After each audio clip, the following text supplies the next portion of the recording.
Hi guys, welcome back to MJ Performance. We've got a Mark II Focus ST in, having some open heart surgery, and I've got a treat for you because I've not just got Martin, I've also got Kieran. The engine building supremo, and the engine doctor today, with what's going on. So that's a new one, Kieran, isn't it? Yeah, the engine. Well, you can have that one for free. Doctor Danger. Yeah, that's right. but yeah, guys. So what's going on with this car here? So I'll just a quick brief outline is this is the one where the cam belt kit, time belt kit was fitted previously, and whoever done it has not thought about changing the auxiliary belts, and one's let go, it's jammed itself up in the crank, and so much so it's gone under the cover, jammed up the cam wheels up and stopped the engine. So basically it's bent all the valves, collected the top of the pistons, so unfortunately the customer, the new owner's got a fairly large build. So yeah, so Kieran is just going to grab a piston to show you, but yeah, so the procedure is on this one, we've had a chat with the customer. We'll always recommend that if you're going to do that, and he wants to go a bit more high horsepower in the future, so we'll just forge it. We're just waiting for, we got connecting rods which will be delivered to us this afternoon because we're only using specific ones, but we have the pistons, and Kieran will explain to you now about the make of piston and what we're going to be doing. Yes, this is a Mal Motorsport piston. Mal make the best pistons in the world, same as the Formula 1 stuff basically. This is from our friends at Mal Motorsport. You can see the little logo there. Very nice. So yeah, this is as I say, a forged piston. Doing an important job at the moment, which a lot of garages don't normally do. When we're installing forged pistons, you've got to gap the rings. So I've already installed a piston ring in here. Tim, if you zoom into that there. So I'm looking for a 17 thou gap on this one. I will let you in to a secret. I have already gapped it, so that goes straight in there. So that's a 17 thou gap, which allows the piston ring, when the engine's at working temperature, the piston ring will expand and the bore will expand, etc., etc. We want that gap to almost meet but not meet. So that's the important thing, is getting the expansion rates correct to make a good seal in the bore, basically. Yeah. So what we'll be doing later on this afternoon, once the connecting rods arrive, is I'll put a connecting rod, and obviously we'll film that as well. I'll put a connecting rod onto this piston, put a set of bearings in it, without putting the piston rings on. I'll then install in number 1 cylinder and in number 5, do a top dead center measurement with dial gauges and see how much the piston is protruding out of the bore. I'll do a measurement then, work out how thick the head gasket needs to be so we get the correct squish factor.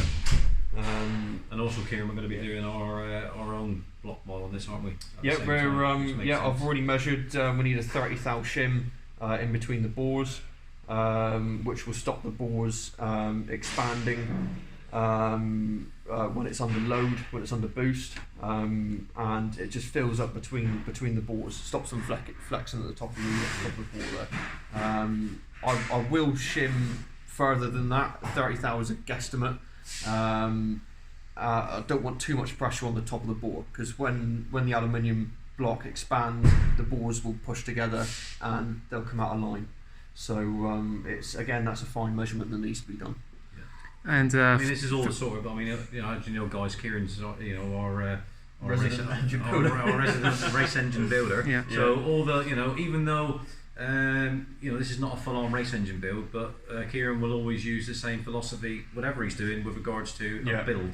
It's just it's just a programmed in which you use it, in your mind. It's got to be right. It's got to be right. Whether it's a track day car, a road car, anything. Yeah. It's got to be right. It's this name of the game. Yeah, it's the same formula. We use it the same. Yeah. It's not we don't just change it. And so every single car that rolls through the door is treated the same. Yeah. As we say on many other videos, it's the attention to detail you expect here, really, isn't it? Yes. Yeah, that's it. Yeah. I mean, what we'll do is we've got a few items laid out on the bench, so we'll have a quick look at that, and and then, like Kieran says, the next video we'll do is when we got the connecting rods, and then we'll talk you through the next phase.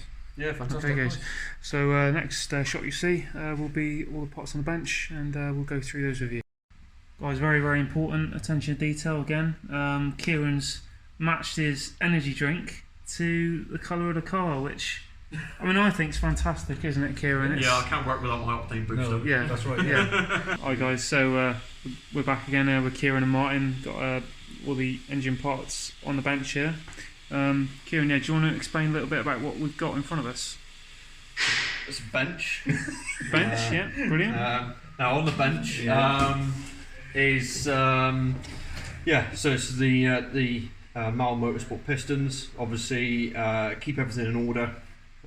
So it's obviously 1 to 5, 1 being the cam belt end. So once I'll keep them in order because the piston rings need to be matched to that piston and that cylinder after they've been gapped. So that's all laid out there, ready for the connecting rods to turn up. Obviously we use Mal stuff because it is the best in the world. So of course Mal Motorsport bearings as well. Yep. For the big ends there. We're ready to build. Yeah, that's it. It's and also just adding to that, this is an option. We don't do this automatically, so with the choice side of it, your standard bolts, Kieran, in it, or your ARP stud it. And the reason why we ARP stud it is to give it that better clamping force. And we feel that studs, not on every application, but certainly on this application, it's better to stud it rather than the bolts, Kieran, isn't it? Yeah, I prefer to work to a torque figure. It's more consistent rather than the angles supplied by Ford and Volvo for the engine. It gives it more consistent torque and clamping pressure throughout the cylinder head. Sorry, no. He's always on his phone. I've got to take this very important call. I'll leave you guys to it. One eternity later. Oh guys, sorry about that interruption. I'm sorry to Kieran because he's used to dealing with professionals. Well, and people that put their phone on silent, at least. Yeah. It was only Martin's mum ringing. His lunch is ready. His lunch is ready. Yeah, that's it. That's it. Yeah. So, as Martin said, with the ARP studs, and obviously that's an option, but it's great, really, isn't it? I think that's really all we need to say, Kieran, about this. No, I mean the next part of the video you'll see. I'll have one piston installed, checking the deck height with this little bit of kit here, which is a dial gauge. So that's because I'm old school a little bit. I work in inches and thou. It's just a little bit more accurate. Engine builders prefer to work in inches and thou anyway. So yeah, I'm not American. I am English, but we work on the American stuff, don't we? Yeah, of course. Yep. So what we got now, Kieran? Fitted to this. Right, what we've got now is the steel connecting rods have arrived. I've retrofitted one to one of the Mal Motorsport pistons. Put it back in the block without any piston rings. Reason being is it can rock easier in the bore. Okay, so the measurements on top of there is, if you can see on the dial gauge here, that's moving up and down there. What I do is I rock the piston all the way over to one side, and you see the numbers I've got on here. This is in inches, so it's in thou. So that's 9 thou out the bore on one side. I'll rock it over the other side, and it's 7 thou down the bore, which gives us a 2 thou protrusion. So the piston, when it's at top dead centre, comes out the bore by 0.02 of an inch. That means that we can work out exactly what squish clearance we need, and we can change the size of the gasket accordingly. So you won't see people doing this every day. This is basically race engine stuff. Yeah. I mean, we like to tune every part of the engine that we can. If we've got it in bits, we like to put the best stuff back in. Yeah, of course. So we don't just fit a standard head gasket. If a standard head gasket is right, because it's Volvo stuff, it's going to be fantastic quality anyway. But it's got to be the right thickness. Okay, we've changed the pistons, we've changed the connecting rods. We can't assume that those measurements from those other manufacturers are going to be exactly the same as the Volvo stuff and the Ford stuff. So we've got to check it, just as a measure to make sure it's right. Yeah, so that's what we've done here. Yeah.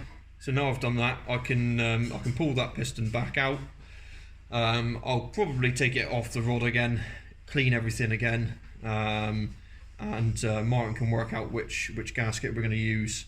Working yeah, from that's that. right. And then we'll decide, like Kieran said, what what make of gasket we're going to go for. But like Kieran says, the OE gaskets, believe it or not, are absolutely fine. Unless you're going to go, full on race, which is not really required for this. And it's a standard gasket is a steel gasket anyway. Yeah. So it's a steel layered, shim layered gasket. So we're perfectly fine with that. We will use a spray seal on it. We will indeed. Yes, spray absolutely. seal Kieran. head gasket sealant. Yeah. Which you'll see in another video, guys. Yeah. When we come to put the head on. But yeah, other than that, I mean, it's we're good to go. We're good to go on this one. Yeah. That's great.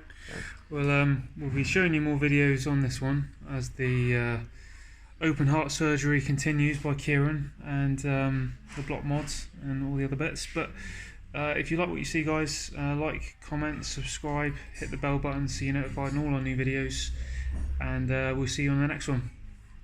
Cheers, guys. Cheers.